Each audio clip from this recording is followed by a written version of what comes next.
जैन धर्म।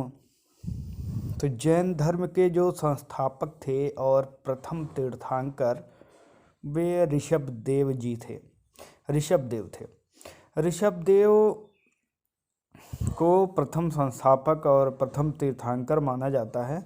जैन धर्म के 23वें तीर्थंकर पार्श्वनाथ थे, है ना, और 24वें जो थे वो ये महावीर स्वामी थे। अच्छा, पार्श्वनाथ जो थे वे काशी के राजा अश्वसेन के पुत्र थे। महावीर स्वामी जैन धर्म के 24वें और अंतिम तीर्थंकर थे। महावीर स्वामी का जन्म 540 ईसा पूर्व वैशाली एक जगह थी, वहाँ पे एक कुंडग्राम नामक जगह थी, वहीं कुंडग्राम में हुआ था। इनके पिता का नाम सिद्धार्थ था और जो इनके पिता थे सिद्धार्थ वो ज्ञात्रिक कुल के सरदार थे और इनकी माता त्रिफला थीं और माता जो थीं वो लिच्छवी राजा चेटक की बहन थीं, है ना। क्वेश्चन पूछता है कि महावीर स्वामी की माता का क्या नाम था, तो आप बताएंगे महावीर स्वामी की माता का नाम त्रिफला था और वे लिच्छवी के राजा चेटक की बहन थी। चलिए आगे बढ़ते हैं। महावीर स्वामी की पत्नी का नाम यशोदा और पुत्री का नाम प्रियदर्शिनी था। महावीर स्वामी का एक बचपन का नाम भी था। महावीर स्वामी के बचपन का नाम वर्धमान था, वर्धमान, ठीक है। महावीर स्वामी ने 30 वर्ष की आयु में माता पिता की मृत्यु के पश्चात अपने बड़े भाई नंदीवर्धन से अनुमति लेकर सन्यासी जीवन को स्वीकारा था। महावीर स्वामी ने 30 वर्ष की आयु में माता पिता की मृत्यु के पश्चात अपने बड़े भाई नंदीवर्धन से अनुमति लेकर सन्यासी जीवन को स्वीकारा था। 12 वर्ष की कठिन तपस्या के पश्चात, है ना, तो जिम्बिका ग्राम में रिजपालिका नदी के किनारे साल वृक्ष के नीचे इनको ज्ञान की प्राप्ति हुई और इसी समय इनका नाम महावीर पड़ गया, है ना। तो जब घर बार छोड़ के गए वो, तो एक जिम्बिका ग्राम एक नदी थी रिजपालिका और उसी नदी के किनारे एक साल का वृक्ष था, उसी के नीचे ये बैठे और 12 वर्ष तक की कठिन तपस्या की और इसके बाद इनको ज्ञान की प्राप्ति हुई। तो जो ज्ञान की प्राप्ति होती थी उसी को कैवल्य कहा जाता था। अच्छा, अब ये तभी जो है जब इनको ज्ञान की प्राप्ति हुई, इसी के बाद इनका नाम महावीर पड़ा, नहीं तो पहले तो इनका नाम वर्धमान था। इन्होंने अपने उपदेश किस भाषा में दिए हैं, ऐसा पूछा जाता है। कई बार क्वेश्चन आ चुका है कि महावीर स्वामी ने अपने उपदेश किस भाषा में दिए हैं, तो महावीर स्वामी ने अपने उपदेश प्राकृत भाषा में दिए हैं। प्राकृत भाषा जो कि अर्धमागधी की भाषा होती है, प्राकृत भाषा में दिए हैं। महावीर के अनुयायी को क्या कहा जाता है? महावीर स्वामी के अनुयायी जो होते हैं उनको निग्रंथ कहा जाता है। क्या कहा जाता है? निग्रंथ कहा जाता है। महावीर के प्रथम अनुयायी कौन थे? तो महावीर के प्रथम अनुयायी इनके दामाद थे जमील। एक लड़की थी ना, क्या प्रियदर्शिनी, शायद यही नाम था, हाँ प्रियदर्शिनी, ठीक है। तो प्रियदर्शिनी जो लड़की थी,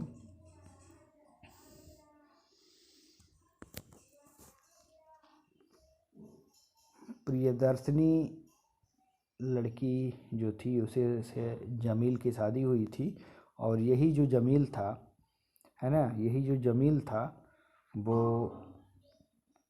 इनका जो है पहला अनुयायी था, ठीक। और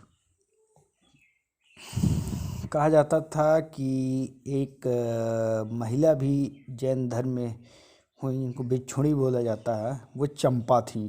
क्या नाम था? चंपा। महावीर ने अपने शिष्यों को 11 गणधरों में विभाजित किया था। 11 गणधर, ठीक है, 11 गणधर में विभाजित किया था। और जो जैन धर्म का सबसे बड़ा केंद्र था वो था चंपा नगरी। कौन सा केंद्र था? चंपा नगरी। जैन धर्म के 3 रत्न माने गए हैं। पहला है सम्यक दर्शन, दूसरा है सम्यक ज्ञान और तीसरा है सम्यक आचरण। अच्छा, आगे बढ़ते हैं। जैन धर्म में ईश्वर की मान्यता नहीं है, इसमें मान्यता आत्मा को दी गई है। इसमें पुनर्जन्म और कर्मवाद में विश्वास रखते थे ये लोग। और वही मैंने बताया ना, जब पूर्ण ज्ञान हुआ तो उसे क्या कहा गया? पूर्ण ज्ञान को कैवल्य कहा गया। तो कैवल्य की प्राप्ति पूछता है कि कब हुई थी? तो वही है ना, पेड़ के नीचे, साल के वृक्ष के पेड़ के नीचे, रजपालिका नदी के किनारे हैं, महावीर स्वामी को कैवल्य का ज्ञान हुआ था। कैवल्य ज्ञान मतलब पूर्ण ज्ञान। जैन धर्म का सबसे महत्वपूर्ण सिद्धांत अहिंसा था। ठीक है, अहिंसा, गांधी जी वाला अहिंसा। 72 वर्ष की आयु में महावीर स्वामी की मृत्यु 468 ईसा पूर्व में पावापुरी राजगीर में हो गई। 72 वर्ष की आयु में महावीर स्वामी की मृत्यु 468 ईसा पूर्व पावापुरी राजगीर में हो गई। जैन तीर्थंकरों की जीवनी कल्पसूत्र नामक पुस्तक में है। जो तीर्थंकर हैं जैनों के, तो उनकी जो जीवनी है वो कल्पसूत्र नामक एक पुस्तक है, जो भद्रबाहु राजा भद्रबाहु, ठीक, भद्रबाहु के द्वारा लिखी गई है। और जैन मठों को क्या कहा जाता था? जैन मठों को बसदि कहा जाता था। क्वेश्चन आता है कि जैन मठों को क्या कहा जाता था? तो जैन मठों को बसदि कहा जाता था। ये बात मतलब याद रखिएगा आप लोग कि जैन मठों को क्या कहा जाता था? बसदि, बसदि कहा जाता था। मौर्योत्तर युग में मथुरा जैन धर्म का प्रसिद्ध केंद्र था। मौर्योत्तर युग में मथुरा जैन धर्म का प्रसिद्ध केंद्र था। तो क्वेश्चन आया हुआ है कि मौर्योत्तर युग में जैन धर्म का प्रसिद्ध केंद्र कौन सा था? तो आप बताएंगे कि मौर्योत्तर युग में जैन धर्म का प्रसिद्ध केंद्र मथुरा था। खजुराहो जानते हैं ना आप लोग, मध्य प्रदेश में पड़ता है। तो खजुराहो का क्या है? मंदिर है। तो खजुराहो में जैन मंदिर है, ठीक है। तो खजुराहो में जो जैन मंदिर है उसका निर्माण चंदेल शासकों ने कराया था। कई बार क्वेश्चन आ चुका है कि खजुराहो के जैन मंदिर का निर्माण किसने करवाया था? तो खजुराहो के जैन मंदिर का निर्माण चंदेल शासकों ने करवाया था। जैन धर्म को मानने वाले राजा थे, जैन धर्म को मानने वाले जो राजा थे, उदयन थे, बंद राजा थे, चंद्रगुप्त मौर्य थे, खारवेल थे, अमोघवर्ष थे, चंदेल शासक थे। जैन धर्म में अपने आध्यात्मिक विचारों को सांख्य दर्शन से प्राप्त किया। पूछता है ना कि आध्यात्मिक जैन धर्म ने अपने आध्यात्मिक विचारों को सांख्य दर्शन से प्राप्त किया। अच्छा, सांख्य दर्शन ये जो है ये आता है ना कि सांख्य दर्शन कौन दिए थे? तो सांख्य दर्शन जो है ना ये कपिल मुनि की है, सबसे प्राचीन मानी जाती है सांख्य दर्शन। अच्छा, दर्शन की बात करेंगे जब आप, तो ये भी ना कई बार क्वेश्चन आता है कि कौन कौन से दर्शन किसके किसके हैं।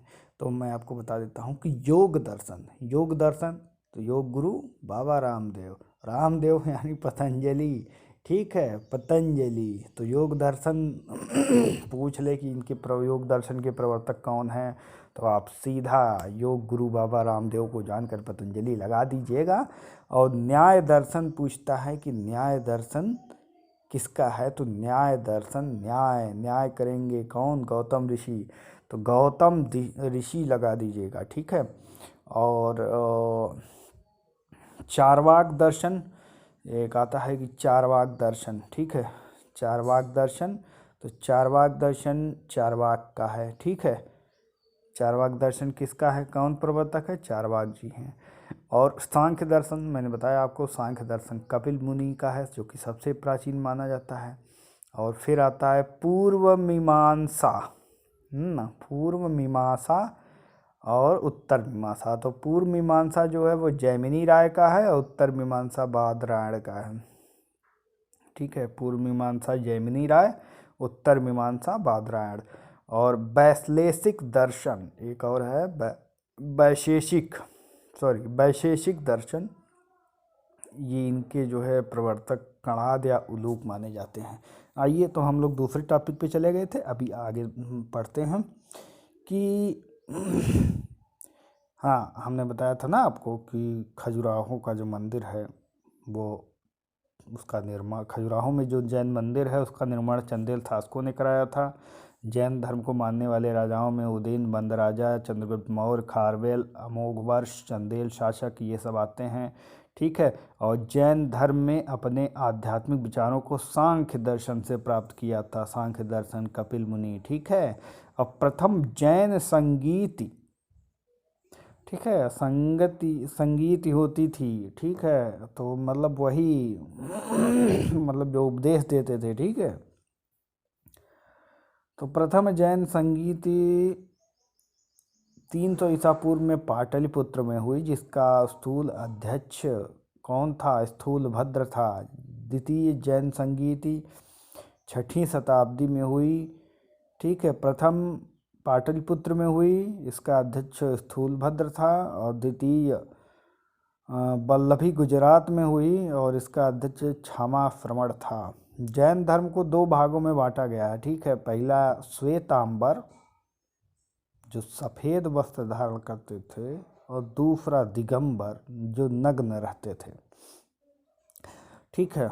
याद रखना, दिगंबर नग्न और श्वेतांबर सफ़ेद, ठीक है। और श्वेतांबर स्थूलभद्र के शिष्य थे तथा दिगंबर भद्रबाहु के शिष्य थे। श्वेतांबर स्थूलभद्र के शिष्य थे और दिगंबर भद्रबाहु के शिष्य थे। तो श्वेतांबर स्थूलभद्र, याद रखना। श्वेतांबर, हमने बताया आपको कि प्रथम जैन संगीति पाटलिपुत्र में हुई थी और जिसके अध्यक्ष स्थूलभद्र थे, और यही स्थूलभद्र के शिष्य थे कौन,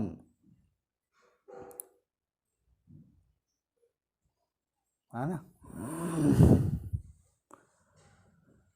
स्थूलभद्र के द्वारा मतलब श्वेतांबर, और दिगंबर भद्रबाहु के द्वारा दिगंबर, ठीक है। तो अब आगे आते हैं, ठीक है, आगे आते हैं।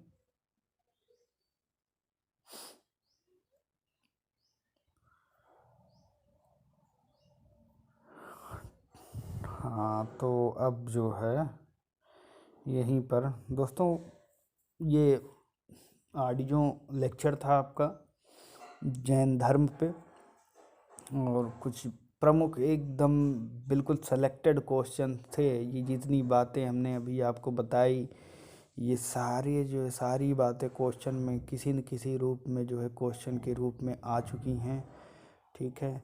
तो इसको आप सुनिए और सुन करके, ठीक है, इसका लाभ उठाइए, सुन करके इसका लाभ उठाइए, ठीक है दोस्तों।